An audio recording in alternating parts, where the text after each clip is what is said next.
కల్కి పురాణం ప్రకారం బ్రహ్మ వెనుక భాగం నుండి పుట్టినవాడు అధర్మం. అతని భార్య మిథ్య అంటే అసత్యం. వీరికి దంబుడు అంటే అహంకారం అనే కుమారుడు, మాయ అనే కుమార్తె పుడుతుంది.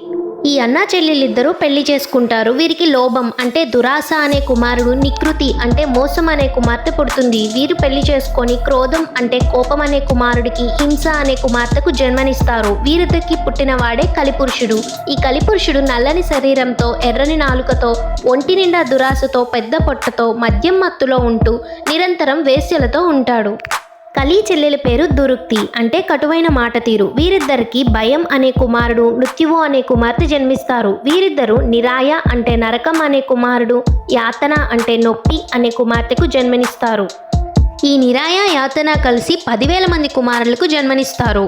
ఇది కలి వంశ చరిత్ర. ద్వాపర యుగం తర్వాత కలిపురుషుడు పుడతాడని చెబుతారు. అందుకే దీనికి కలియుగం అని పేరు.